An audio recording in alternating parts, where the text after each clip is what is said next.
Hello, my name is Emmanuel Chazard. I'm professor of health informatics and statistics in Lille, and I will present you the book data representation for temporal data, which could be useful for the feature extraction process in the frame of data reuse of structured data in healthcare. The introduction first. Secondary use of clinical data or data reuse is a non-direct care use of personal health information, notably for research. This process has been described through 5 steps.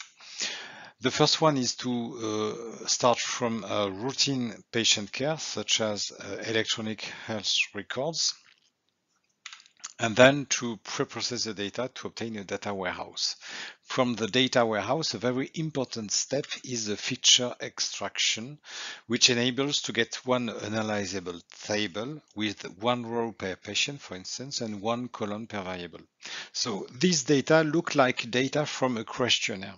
And then it's quite easy because it's possible to analyze with statistical and graphical mining to filter the associations and then to make a decision. The data reuse process is a complete process, and it really looks like the traditional health research process, which starts from the questionnaire data. So the critical part of data reuse is the feature extraction process. To say it roughly, you start from hundreds of tables, and you need to obtain only one table with one row per statistical individual. This is not simple. When we look at traditional form-based clinical research, the data are processed intelligently by the person who is in charge of filling the form. And for that person, the data must be processed in his or her brain, and then the data he or she produces are very simple to analyze, but they intrinsically consider temporal aspects. For example, the question might be, did the patient take this drug at least once during the last 6 months? And then the person ticks yes or no. But of course, he or she has to compute the available information to answer this question. The problem we have in data reuse of structured healthcare data is that this process has to be automated. Often we want to build retrospective observation cohorts, which require to consider the time-dependent nature of the variables, which can be of covariates or outcome. And to our knowledge, generally, the time-dependent aspect is underexploited because we think that researchers lack a framework to help them to handle time-dependent data. So the objective here is to propose an approach inspired by the book Music to guide the feature extraction for retrospective cohort studies obtained from healthcare data reuse. The material methods. The first step will be here to describe the book music principle and to make an analogy with clinical data. The second step will be to evaluate the suitability of this model for usual structured clinical data. And third step is to evaluate its suitability for frequent methods that are able to analyze time-dependent data. The results now. I will first present you the book music principle. So you all know street organs. You just have to turn the handle and then it produces music. But the score is represented by this paper here. So if we look at this sort of sheet, which is called book music, it's a very long sheet. From the left to the right, you have a time axis, and each line of the sheet might be perforated, and each line corresponds to a given note. And when there is a hole, the note is played, and when there is no hole, the note is not played. That is very simple, and all the notes are synchronized. They have the same time axis. The idea is to use the same principle for the data. So a patient could be represented as a set of variables. In this example, you can see that the patient is hospitalized during a certain period. During this period, he or she has 6 blood tests, and 2 of them enable to detect an hyperkalemia. But you can also represent several patients on the same sheet, and here you have a second patient. And the time axis is the same for everybody. An example now of how we can represent the available data, which are usually observed in OMOP model, in HL7, in data warehouses, and so on. First, you have on the left example of the sex of the patient, the birth date, the admission date, and this it's possible to represent all of these in a book music data representation. Here you can see that the patient is a female all along her stay, and she is between 0 and 60 during a certain period, and then she's between 60 and 70, and she's not observed as being older than 70 years old. You can also represent the patient's flow. This patient was admitted through the emergency room and then transferred to the intensive care unit and finally to cardiology and then finally discharged. You can decide to represent whatever you want, such as the admission as a punctual event here, admission, then the discharge, it's the second line, the 2 transfers, but also the complete period, the hospital stay, or the partial period, the intensive care unit, the partial stay. We can also represent laboratory results, which are functional data. Here you have the potassium level of these patients, which is very high at the beginning and then lowers. We can trace a period of severe hyperkalemia with the last observation carried forward interpolation, and then a longer period of hyperkalemia only, above 5, and then no period of hypokalemia. But we can also interest not only on the results, but on the blood tests themselves, of the measurements, and we can trace here the 6 potassium measurements, or conversely, we can trace also the period without measurements, and then we can describe the missing potassium values after the stay and before the stay. We can also represent drug administration. These patients receive KXLAT 4 days long, so we can trace the KXLAT administration like this, but also KXLAT over a given dose like that. It's the same for diagnosis. By convention, diagnoses are often given for a complete hospital stay, so we can represent the diagnosis for the complete hospital stay here. And for the procedures, it's nearly the same, except as usually you have a precise date, and then you can say here hemodialysis, for instance. If we take all the defined, we have all the variables we have defined before, you get this representation. It's the expanded view, and if you condense the view, you have this representation like a book music.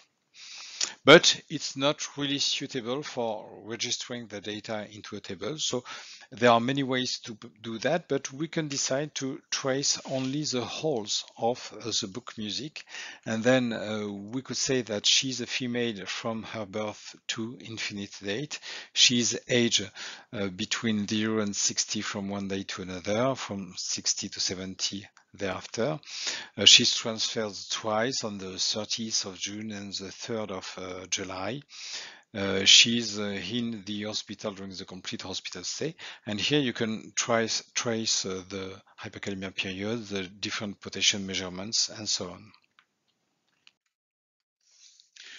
Now we'll see if this representation is suitable for statistical analysis that take the time into account. And we have looked at the features of the Cox model with repeated outcomes and changing covariates. So what the Cox model needs is to handle binary, qualitative, ordinal, and quantitative covariates. It's possible for all of them, but only for quantitative variables we'll have to use cutoffs. We'll discuss about that later. The Cox model requires time-dependent covariates, and this representation is perfect for that. It requires time-dependent binary outcomes, which might be repeated, and it's possible also in this model. And of course, it requires also censoring, which is possible here as an independent event.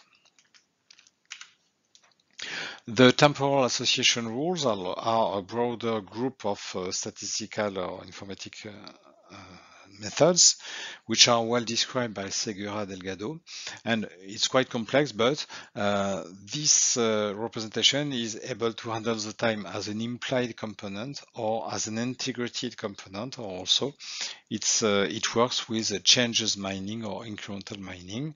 The only drawback, we'll talk about this later, is that for quantitative variables we have to discretize them. Discussion now. What we intend to do is to place this book music representation in the core of the feature extraction process, which goes at the top from data warehouses to, at the bottom, a simple table with one row per individual, which can be analyzed by statistical methods. What we need now is to develop ready-to-use interoperable connectors that could connect to OMOP data models, to HL7 RIM data models, or to custom data models, but also to develop a set of easy-to-use data management functions that will be able to start from this book music representation to the individual information that is required for statistical analysis. For this second step, for example, we could develop Boolean operator. So you have a pancytopenia when you have in the same time anemia and neutropenia and thrombopenia. Or here you have an enzyme inductor when you have carbamazepine or griseofulvin. This is an example of mapping, finally. We could also have a function that gives a snapshot at a given time, which could be absolute or relative. For example, what is the status of the patient 10 days after the surgery? And then you can see here, he is still hospitalized. Or also during a given period, which could be relative or absolute, what is the worst status of the patient? And here you can see that the patient 1 year after the discharge has been admitted at least once. We could also compute the delay until an event with censoring, the duration of a state or the proportion of time in a given state, and so on. Finally, this approach fulfills the 5 objectives of the feature extraction that were defined in the paper above. First, to reduce data complexity to one single table. So we obtain one table with several rows per individual, and the next step is to get only one row per individual. But we have only one table, even if we start from hundreds of tables. Secondly, to use domain-specific cutoffs for quantitative variables to get precise start and stop dates. So this was performed. Third, it can be used to reduce data imbalance by means of mappings with, for example, the OR operator. It enables also to handle heterogeneous data as a generic time-dependent events. You can see all the different kinds of data can appear in only one table, and then for the statistical analysis, it has no importance to know what was the nature of the data. And finally, it participates in making the future results more acceptable for experts, because the experts want to have a status during a given period or at a precise time. There is one drawback. This method is not able to keep quantitative variables as is, but to our opinion, it has a little impact. First, those quantitative variables are most often interpreted with respect to domain-dependent thresholds. In the medical reasoning, you have binary condition. If potassium is above 6, then you have to do that. Secondly, this discretization uses cutoffs, but cutoffs enable also to define precise dates of events or period, which is not possible if you don't have some thresholds.